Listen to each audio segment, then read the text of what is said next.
Breaking news కేరళలో ఒక దారుణమైన సంఘటన జరిగింది. 3 రోజుల నుంచి కూడా కేరళలో భారీ వర్షాలు పడతా ఉన్నాయి. వరదలు వచ్చే అవకాశం కూడా ఉంది. అయితే ప్రెజెంట్ కేరళలో ఒక ఇన్సిడెంట్ జరిగింది. ఒక పురాతన భవనం కూలిపోయే దాదాపు ముగ్గురు స్పాట్లోనే చనిపోయారు. మరొక 17 మంది ఆ భవనం కింద ఉండిపోయారు. వాళ్ళని ఇంకా తీసే ప్రయత్నం చేస్తున్నది ఎన్డీఆర్ఎఫ్ బృందం.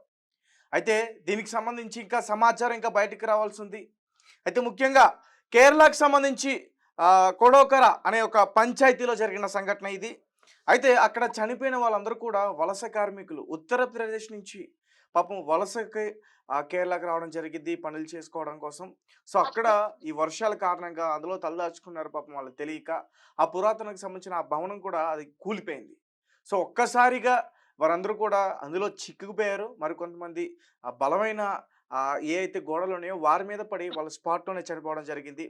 అయితే ఈ ఘటనకు సంబంధించి అక్కడ ఎన్డీఆర్ఎఫ్ బృందం కానీ అలాగే ఫైర్ ఇంజిన్ సిబ్బంది కానీ వెంటనే అక్కడికి చేరుకుని మొత్తం కూడా వాళ్ళని బయటికి తీసేందుకు ప్రయత్నిస్తూ ఉన్నారు. అలాగే మరి ముఖ్యంగా ఆ సంఘటన స్థలాన్ని అర్జున్ అనే కలెక్టర్ కూడా అక్కడికి చేరుకుని వాళ్ళ యొక్క ఆచూకీ మొత్తం కూడా తెలుసుకుని వాళ్ళ కుటుంబ సభ్యులకు అప్పగించేటట్టు ఏర్పాట్లు కూడా చేస్తున్నారు. అలాగే అక్కడ ఉన్న స్థానిక ఎమ్మెల్యే ఎవరైతే ఉన్నారో రామచంద్రన్ ఆయన కూడా అదంతా కూడా పరిశీలించి వాళ్ళకి కొన్ని సహాయ చర్యలను అందించేటట్టు కూడా ప్రయత్నం చేస్తున్నారు. అయితే ముగ్గురు స్పాట్ లోనే చనిపోయారంటూ కూడా చెప్తున్నారు. ఆ ముగ్గురు ఎవరు అనేది కూడా నేను ఒకసారి చెప్పే ప్రయత్నం చేస్తా.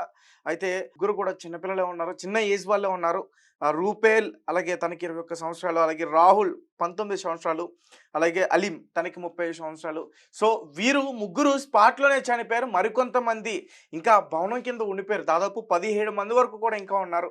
వాళ్ళు ప్రాణాలతో ఉన్నారా లేదంటే చనిపోయారా అనే విషయం ఇంకా వాళ్ళని వెలికి తీసి బయటకు తీసుకొచ్చిన తర్వాత అర్థమవుతుంది. నాకైతే మాత్రం వాళ్ళ కొన ఊపిరితో బ్రతికే ఉండే ఛాన్స్ ఉంటుందని అయితే మాత్రం నాకు అనిపిస్తూ ఉంది. అండ్ దీనికి సంబంధించి మరింత సమాచారం అందించేందుకు మా ప్రతినిధి ఆదిత్య లైన్లో ఉన్నారు. ఒకసారి ఆయనతో మాట్లాడే ప్రయత్నం చేద్దాం. ఆదిత్య, చెప్పండి, అసలు ఏంటి అక్కడ ఉన్న సిచ్యువేషన్ ఏంటి? ఆ 17 మంది సేఫేనా లేకపోతే వాళ్ళకు కూడా ప్రాణాపాయ స్థితి ఉందా? తేజ, ఇప్పుడు వర్షాకాలం కాబట్టి ఇటువంటి సంఘటనలు కొన్ని జరుగుతూ ఉంటాయి. వీటి నుంచి ప్రజలైతే అప్రమత్తంగా ఉండాలి. ఇప్పుడు కూడా ఇది కేరళలో చోటు చేసుకుంది. కొడకర పంచాయతీ పరిధిలో ఉన్న భారీ పురాతన భవనం ఒక్కసారిగా కూడా కుప్పకూలిపోయింది. ఈ దుర్ఘటన ఉత్తరప్రదేశ్ రాష్ట్రానికి చెందిన వలస కార్మికులు రూపెల్, రాహుల్, అలీ ప్రమాదంలో అక్కడికక్కడే అయితే ప్రాణాలు కోల్పోయారు. మరో 17 మంది అయితే భవన శిథిలాల కింద చిక్కుకుపోయినట్లయితే తెలుస్తుంది. సో వాళ్ళ సంబంధించి రెస్క్యూ ఆపరేషన్స్ జరుగుతున్నాయి. మరి వాళ్ళు గాయాల పాలైన వాళ్ళని కూడా హాస్పిటల్ తీసుకెళ్లారు. మరి ఇంకా బయటపడాలి చాలా మంది అని కూడా చెప్తున్నారు. అయితే స్థానికుల ఇన్ఫర్మేషన్ ప్రకారం పోలీసులు అయితే ఈ మొత్తం స్థలానికి ఎన్డీఆర్ఎఫ్ బృందాలతో సహా చేరుకొని రెస్క్యూ ఆపరేషన్ ప్రారంభించారు. జిల్లా కలెక్టర్ అర్జున్ పాండ్యన్, ఎమ్మెల్యే కేకే రామచంద్రన్ కూడా సహాయక చర్యలు పర్యవేక్షిస్తున్నారు. Chalakudy DYSP PC Biju Kumar, Kodakara, Puthukkad police station సిబ్బంది, fire units, NDRF team coordination తో మొత్తం రెస్క్యూ ఆపరేషన్ అయితే జరుగుతోంది. ఈ మేరకు మృతదేహాలను కూడా పోస్ట్ మార్టం నిమిత్తం కొడకర ప్రభుత్వ ఆసుపత్రికి అయితే తరలించారు. అయితే 17 మంది భవన శిథిలాల కింద చిక్కుకుపోయారు కాబట్టి వీళ్ళకి సంబంధించి అంటే వీళ్ళలో ఉన్నారా ఇంకా బతికి లేకుంటే చనిపోయారా అనేది తేలాల్సింది. వీళ్ళకి రెస్క్యూ ఆపరేషన్ చేసి ఎంతమంది ప్రాణాలతో కాపాడుతారో అయితే చూడాలి. సో వర్షాకాలంలో ఇటువంటి సంఘటనలు అంటే వరద తీవ్రత ఉండటం, ఇటువంటి ఘటనలు మనం లాస్ట్ ఇయర్ కూడా చూసాం. వరద ప్రమాదాలు, ఇటువంటి భవనాలు కూలిపోవడం, పురావస్తు భవనాలు, ఇలాంటి చాలా ఇన్సిడెంట్స్ అయితే వర్షాకాలంలో జరుగుతుంటాయి కాబట్టి వీటి నుంచి కాస్త జాగ్రత్తగా ఉండాలి.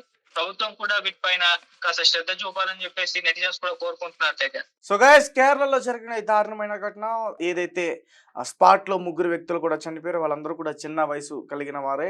కాకపోతే వాళ్ళందరూ కూడా ఉత్తరప్రదేశ్ నుంచి కేరళకు వచ్చారు వలస కార్మికులు. సో భవనం కింద వాళ్ళు తలదాచుకున్నారు. అనుకోకుండా వర్షాలు రావటం, పాతది అవడం వల్ల అది ఆ వర్షానికి అంటే పూర్తిగా అది పురాతనమైంది కాబట్టి అది ఒక్కసారిగా కుప్పకూలిపోయింది. సో దాని కింద ఉన్న వాళ్ళందరూ కూడా చనిపోవడం జరిగింది. ముఖ్యంగా ఇప్పటివరకు 3 మృతదేహాలు అయితే బయటకు వచ్చి ఇంకా 17 మంది లోపలే ఇరుక్కుపోయారు. వాళ్ళని కూడా వెలికి తీసే ప్రయత్నం చేస్తూ ఉన్నారు. సో గైస్, ప్రజెంట్ వర్షాకాలం కాబట్టి ఖచ్చితంగా మనందరం కూడా జాగ్రత్తలు తీసుకోవాల్సిన అవసరం అయితే ఖచ్చితంగా ఉంది. మరీ ముఖ్యంగా ఈ వర్షాలు పడుతున్నప్పుడు లోతట్టు ప్రాంతాలకి దయచేసి ఎవరు కూడా వెళ్ళొద్దు. నది స్నానాలకు కూడా ఎవరు వెళ్ళొద్దు. రీసెంట్‌గా మనం చూసాం మహారాష్ట్రలో జరిగిన ఒక దారుణమైన సంఘటన. ఒక ఫ్యామిలీ సరదాగా ఆదివారం అని చెప్పేసి ఒక ఎంతో ప్రసిద్ధి చెందిన ఒక పురాతనమైన ఒక ఐరన్ బ్రిడ్జ్ దగ్గరికి వాళ్ళు వెళ్ళడం జరిగింది.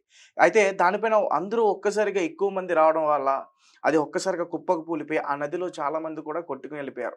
సో, చెప్పుకుంటూ పోతే ఇలాంటి ఘటనలు ఈ వర్షాకాలంలో చాలా చాలా బయటికి వస్తూనే ఉంటాయి. కాబట్టి మనం జాగ్రత్తగా ఉందాం. సేఫ్‌గా ఉందాం. మన పిల్లల్ని మనం ఈ వర్షాకాలంలో సేఫ్‌గా పెట్టుకుందాం. దయచేసి అందరూ కూడా ఈ వర్షాకాలంలో మాక్సిమం అవాయిడ్ చేయండి. ఎవరు కూడా బయటకి రాకుండా. అండ్ మరి ముఖ్యంగా